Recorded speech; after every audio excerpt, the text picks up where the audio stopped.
नमस्कार, मैं हूं नरेश तनेजा और आप देख रहे हैं नवभारत टाइम्स .com के डिजिटल प्लेटफॉर्म कार्यक्रम। दोस्तों, दिल्ली के एमसीडी चुनाव में आपने जीत दर्ज की और बीजेपी दूसरे नंबर पर रही, जबकि बीजेपी को ऐसी उम्मीद नहीं थी। लेकिन अब झगड़ा हो रहा है, पहले हुआ एल्डरमैन के नियुक्ति का और शपथ दिलाने का, और अब मेयर पर झगड़ा हो रहा है। हालांकि इतना आसान नहीं होता किसी भी पार्टी के लिए अपनी हार को पचाना, पर ये झगड़ा क्यों हो रहा है, कैसे वजह बनी और अब क्या होगा, इस पर बातचीत करने के लिए खुद दिल्ली के बीजेपी अध्यक्ष श्री वीरेंद्र सचदेवा जी हमारे साथ मौजूद है। सचदेवा जी नमस्कार, कार्यक्रम में आपका स्वागत है। नमस्कार तनय साहब। सर, ये जो एमसीडी में एक तनातनी और कुर्सियां तक चलने की नौबत आ रही है, मारामारी की, क्या वजह क्या है? मैं दो चीजें आपको ठीक करता हूँ। जो आपने कहा कि बीजेपी को उम्मीद नहीं थी, एक तो उसको करेक्ट कर लीजिए जी। हमें हमारी उम्मीद से लगभग 40 सीटें कम मिली हैं। जी, तो मैंने वही कहा कि हारने की उम्मीद नहीं थी। हाँ, लेकिन उनको उनको जो दावा करते थे कि उनकी 220 सीटें आ रही हैं या 222 सीटें आ रही हैं, जी। वो कहाँ खड़े हैं, एक बार वो सोचने का विषय है। जी सर। दूसरा, आपने सारे चैनल्स देखे होंगे, न्यूज़पेपर की फोटोग्राफ्स देखी होंगी। कुर्सी उठा के कौन मार रहे हैं? मैं वो वही आप कह रहा हूँ कि नौबत क्यों आई। मैं वही बता रहा हूँ, वो चेहरे पहचान लीजिए। जी। अगर उनके पास नंबर्स हैं, जी। 134 सीटें जीत कर आए हैं ना वो, जी। अगर उनके पास नंबर्स हैं तो फिर डर किस बात का है? जी। उनको शपथ होने देनी चाहिए थी, बिल्कुल। वोट डलने देने चाहिए थे। मेयर का चुनाव होता, दूध का दूध पानी का पानी हो जाता। जी। अगर वो ये गुंडागर्दी पे उतरे हुए हैं, कुर्सियां मार रहे हैं, टेबल तोड़ रहे हैं, माइक तोड़ रहे हैं, पीठासीन अधिकारी के साथ, महिला के साथ दुर्व्यवहार कर रहे हैं, जी। इसका मतलब उनको अपनी हार का डर सता रहा है, और वो जो डर है वो उनको गुंडागर्दी पे उतारू कर रहा है। ये कारण है। पर हार अब कैसी, अब तो उनकी मेजोरिटी है वहां पर। मैं भी तो भाई साहब ये कह रहा हूँ ना कि उनकी मेजोरिटी है, तो वो फिर डर क्यों रहे हैं? शपथ आपको होने क्या दे। लगता है, कारण क्या होता है इसके पीछे, क्या होगा? मैं उसका कारण बताता हूँ आप। जी। जिस दिन मेयर का नॉमिनेशन होना था, जी। बीजेपी ने अपने कार्यकर्ता का नॉमिनेशन कराया, जी। आम आदमी पार्टी ने अपने दो लोगों का नॉमिनेशन कराया। जी। अगले दिन क्या होता है कि आम आदमी पार्टी के दो पार्षद चोरी छुपे जाके अपना अपना नॉमिनेशन दे आते हैं, मेयर के लिए भी, डिप्टी मेयर के लिए भी। जी। और इनमें यहाँ हलचल शुरू हो जाती है। अच्छा, चुपके चुपके। हाँ, चुपके चुपके, ऑफिशियली नहीं, चुपके चुपके। और उसके बाद जब वो भर देते हैं कि मतलब उनकी तरफ से दो दो नॉमिनेशन आ गए, जी। तो फिर वो पूरा जो उनका डिपार्टमेंट है वो एक्टिव होता है, उसको समझा बुझा के या कुछ लालच देकर उनसे विड्रॉ कराता है अगले दिन। अच्छा, ये मतलब आप लेकिन कह रहे हैं पार्टी नेतृत्व की मर्जी के बिना चुप करके कराए वो। हाँ हाँ, ये मैं नहीं कह रहा, ये हुआ है, ये ये आपकी कौन बात लोग हैं बिल्कुल सर? ठीक है। ये थे एक जलज हैं जिन्होंने जहाँ से शालीमार बाग से आते हैं, उन्होंने भरा। एक कोई और है जिन्होंने डिप्टी मेयर के लिए भरा था। यानी वो एक तरह अब की उन बागी समझ लीजिए आज की हाँ डेट में। हाँ हाँ, लेकिन उसको नहीं, उसको फिर उन्होंने विड्रॉ करा लिया। अच्छा। लेकिन जो चिंगारी सुलगनी थी वो सुलग चुकी है। अच्छा। और इनकी पार्टी में दो फाड़ है, और इस बात का अंदाजा अरविंद केजरीवाल को भी है और उनके नेताओं को भी है। तो उसी टूट को रोकने का ये मतलब एक तरह से प्रयास था, घिनौना प्रयास था जो उन्होंने उस दिन किया है। सचदेवा जी, आपने बहुत बड़ी बात कह दी। आप कह रहे हैं कि दोफाड़ है, जीती हुई मेजोरिटी में पार्टी आई है, अभी शपथ नहीं ली और दोफाड़ हो गई अंदर से। मैं तभी तो मैं आपसे कह रहा हूँ ना, अगर दो फाड़ नहीं है तो उस दिन वोटिंग होने देते। क्यों रोक रहे थे ये? जब इनके पास नंबर्स हैं, जी। और तो ये वोट होते, हाथ के हाथ वोटों की गिनती होती, इनका जी। मेयर जीत जाता, उसके बाद वो सदन को चलाता। लेकिन सर, आपको क्या लगता है कि दोफाड़ होने का क्या कारण है? उनको तो पावर मिल रही है। सर, आप पैसे देके टिकटें बेचेंगे, हाँ। तो लोगों को भी तो अपने पैसे वापस चाहिए ना। जी। तो वहाँ मेयर भी मांगने वाले की 10 लाइन है, स्टैंडिंग कमेटी चेयरमैन मांगने वाले की 10 लाइन है, डिप्टी मेयर मांगने वाले की 10 लोग हैं।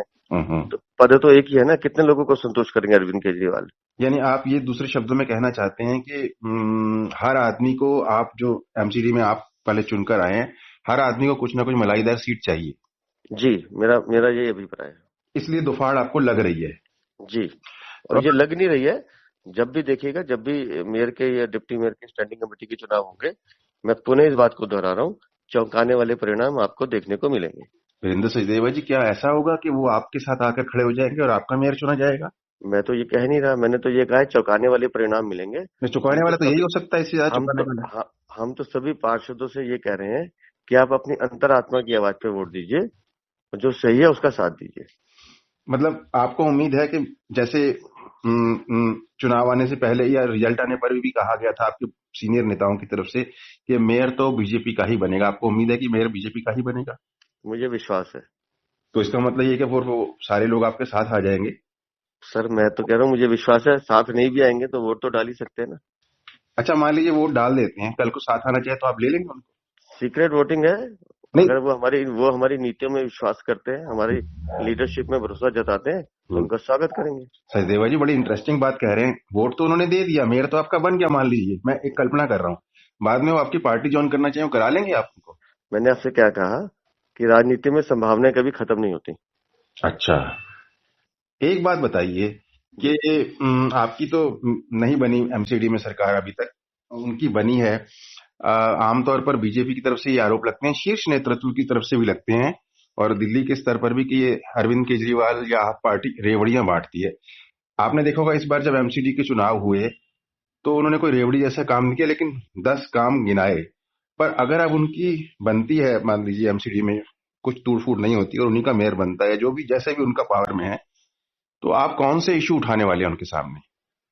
नहीं, हमारे पास बहुत सारे इश्यूज हैं। हमारे पास सबसे बड़ा इश्यूज है कि उनका जो भ्रष्टाचार है अरविंद केजरीवाल का, हम्म। ये दिल्ली की जनता स्वीकार कर चुकी है कि अरविंद केजरीवाल भ्रष्ट है। हम्म। और ये सारी दिल्ली जानती है, इसलिए इस चुनाव में 12% वोट उनका कम हुआ है हम्म। और भारतीय जनता पार्टी का 3% वोट बढ़ा है। नहीं, भ्रष्टाचार तो एक ग्रॉस वर्ड है ना, मुद्दा कौन से उठाएंगे भ्रष्टाचार के अलावा? मतलब उसको स्पेसिफाई करें कि ये मुद्दे पर उनको घेरेंगे हम। नहीं, मुद्दे बहुत सारे हैं ना। ये जब काम शुरू करेंगे हम्म। तो पहले दिन से भ्रष्टाचार ही हमारा मुद्दा होगा, क्योंकि मैं इनकी आदतें जानता हूँ। ये हम्म। बिना लिए छूट ही नहीं सकते।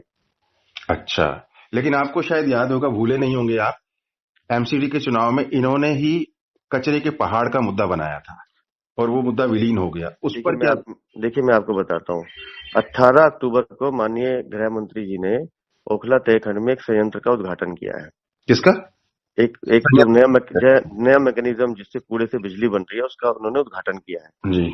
और उसकी उन्होंने डेडलाइन फिक्स की थी कि हम्म। हमें 23 के अंदर अंदर इसको खत्म करना है। ठीक है। ऐसे ही गाजीपुर लैंडफिल पे पिछले 1.5 साल में, अगर हम 2 साल कोविड के छोड़ देते हैं, अगर वो 2 साल कोविड के नहीं होते ना जी, जी तो सर। हम आपको ये काम अब तक करके दिखा चुके होते। बिजली बनाने का? पिछले 1.5 साल में, नहीं नहीं, बिजली बनाने, कूड़े के पहाड़ को कम करने का। अच्छा। पिछले 1.5 साल में लगभग लगभग 20 मीटर उसकी जो है ऊंचाई नीचे हो चुकी है। जी। और हमारी जो वर्किंग चल रही है, ये तो अभी आए नहीं है ना सत्ता में। जी। मैं आपको अभी विश्वास दिलाऊं, जिस तरह से एमसीडी काम कर रही है, जी। 2023 खत्म होते होते ये पहाड़ आपको वैसे भी समाप्ति होने थे। अरविंद केजरीवाल उसके लिए जितना भी ढोल बजाते रहे, लेकिन ये काम भारतीय जनता पार्टी के शासन में प्रारंभ हुए हैं। जी। और निस्संदेह इसके पीछे बहुत ताकत लगी है। सचदेवा जी, आपने ये कहा कि कूड़े के पहाड़ डाउन हुए हैं, मैं आपसे यही कहना चाहता हूँ कि कुछ समय पहले मैंने एक विशेषज्ञ से, पोल्यूशन विशेषज्ञ से इंटरव्यू किया था, उन्होंने ये बात मानी, लेकिन उन्होंने साथ में ये भी कहा कि जो कूड़े से बिजली बनाई जानी है उसका काफी वो कॉस्टली पड़ेगी, तो कैसे खरीदेंगे लोग? देखिए तनेजा, 2 चीजें समझिए। लगभग 42,000 करोड़ रुपया इस सरकार ने पिछले नगर निगम के 5 साल में रोके। जी। मैं फिर विनम्रता से कह रहा हूँ, अगर अरविंद केजरीवाल ईमानदारी से एमसीडी को उसके पैसे दे देते, हम्म। कर्मचारियों को तंग नहीं करते, सफाई कर्मचारी को उनकी तनख्वाह समय पे दे देते, जी। तो ये सारे संयंत्र जो लेट चले, देरी से काम शुरू हुआ, ये चीजों से बचा जा सकता था। अरविंद केजरीवाल से मेरा आज भी निवेदन है, हमारे राजनीतिक मतभेद हो सकते हैं, होने भी चाहिए, कोई दिक्कत नहीं है, जी। लेकिन दिल्ली की जनता के विकास में होने वाले कामों में हमें एक दूसरे की मदद करनी चाहिए, आगे आके साथ चलना चाहिए। नहीं तो अब आप कूड़े पिछले के 5 पहाड़ सालों में और पिछले गंदगी पांच का मुद्दा सालों में उठा, सॉरी आप बोलिए। पिछले 5 सालों में उन्होंने ये काम नहीं किया है। मुझे लगता है आगे वाले टाइम पे जब भी मौका लगेगा, मुझे, आप तो अभी भी उनका मेयर बना रहे हैं, मैं अभी भी कह रहा हूँ, एमसीडी में जो भी रिजल्ट आएगा, दिल्ली की जनता के विकास का कोई भी काम होगा, हम उनकी मदद करेंगे, लेकिन जिस बहुत तरह की अच्छा। गुंडागर्दी वो करना चाहते हैं उसको बर्दाश्त नहीं करेंगे। लेकिन सर, कूड़े के पहाड़ और गंदगी पर आप उनको घेरेंगे आगे? अगर वो काम नहीं करेंगे तो बिल्कुल घेरेंगे। मच्छरों की तादाद बहुत बढ़ी हुई है दिल्ली में, बीमारियां फैल रही, मोटे मोटे घरों में मच्छर है, उस पर भी कुछ फोगिंग वगैरह कुछ, या तो छिड़काव? फॉगिंग का हमने बहुत तेजी से शुरू भी किया था, लेकिन अगर आपको ध्यान होगा कि सुप्रीम कोर्ट का एक ऑर्डर आया था कि फॉगिंग पे बैन लगाया था उन्होंने। उसके बाद फिर वो लिक्विड वाली दवाई छिड़कनी शुरू की थी। कुछ चीजें हम चाह के भी कर नहीं पाते, जैसे पार्कों का सौंदर्यीकरण हमने दबा के किया, लेकिन फिर एनजीटी से ऑर्डर आ गया कि जितने भी पार्कों में मोटर लगे उनको बैन किया जाए। जी। तो कुछ प्रशासनिक समस्या भी आती है, लेकिन धीरे धीरे उनका भी निवारण करें। नहीं तो वो फॉगिंग का ठीक है, लेकिन एंटी लार्वा जो छिड़काव है वो अभी जारी है या बंद है? एंटी लार्वा जारी है जी। जारी है। अच्छा, मुझे ये बताइए, एल्डरमैन पर आप क्यों अड़क गए थे? हम कहाँ नहीं। पहले एल्डरमैन होंगे और इस तरह की बातें आ रही थी सामने। नहीं नहीं, आप बताइए ना, कॉन्स्टिट्यूशन में कहाँ लिखा है कि एल्डरमैन पहले नहीं ले सकते? ये पीठासीन अधिकारी का प्रेरोगेटिव है, उनको पहले कराए या उसको पहले कराए। वो कहते हैं कि हम अपनी संख्या बढ़ाने के लिए इस तरह की बातें कर रहे हैं। नहीं नहीं नहीं, एल्डरमैन तो बन गए ना जी, एल्डरमैन ने शपथ तो लेनी है। अच्छा अगर वो अब, पहले पहले शपथ ले लेते तो क्या गुनाह कर रहे थे। अच्छा मेरे लास्ट दो सवाल, अब मेयर आपको क्या लगता है कब तक फाइनल हो जाएगा? सर मेरा अब ये मैं तो निश्चित नहीं कर सकता, ये तो जो है माननीय उपराज्यपाल और पीठासीन अधिकारी तय करेंगे कब होगा, लेकिन जब भी होगा भारतीय जनता पार्टी उसके लिए तैयार है। कुछ उम्मीद नहीं है कि कल परसों 2 दिन 4 दिन बाद? सर कुछ लीगल प्रोसीडिंग्स होती हैं, मुझे लगता है कि जो मैंने अखबार में पढ़ा था कि मंडे को फाइल मूव हुई होगी, तो 3-4 दिन फाइल की मूवमेंट में होती है, फिर उसमें कुछ अप्रूवल्स लेनी होती हैं, तो मुझे लगता है जितनी जल्दी होगा उतना अच्छा है। सचदेवा जी, आप बड़ी साफगोई से जवाब दे रहे हैं। एक ईमानदारी और साफगोई से मुझे जरूर दीजिए, पहला इंटरव्यू आपका कर रहा हूं।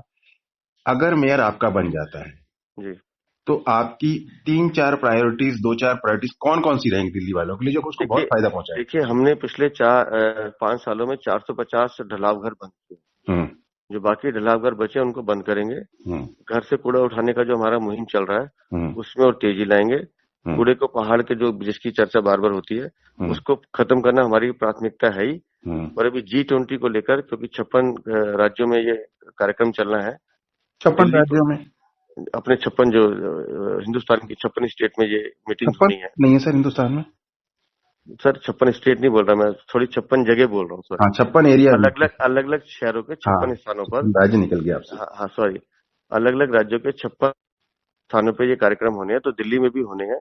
तो उसको लेके दिल्ली और सुंदर दिखे और अच्छी दिखे, उसके लिए हम प्रयास करेंगे। विनेश सजावत जी, मैं आपसे एक बात कहना चाहता हूँ कि आपने अभी ये कहा कि दिल्ली का सौंदर्यीकरण और ये सब तो ठीक है, लेकिन जो कूड़ा घर घर आना है वो हर गलियों में नहीं आ पा रहा सर। सर मेरी जानकारी के हिसाब से 250 वार्डों में गाड़ी घूमती है, घर से कूड़ा लेती है, फिर भी कोई स्पेसिफिक जगह आप बताएंगे तो विद इन 24 आवर्स में उसका निवारण करेंगे। चलिए, बहुत बहुत धन्यवाद, आपने हमें समय दिया, इसके लिए बहुत बहुत धन्यवाद आपका। थैंक यू तनेजा साहब। और बहुत शुभकामनाएं भी।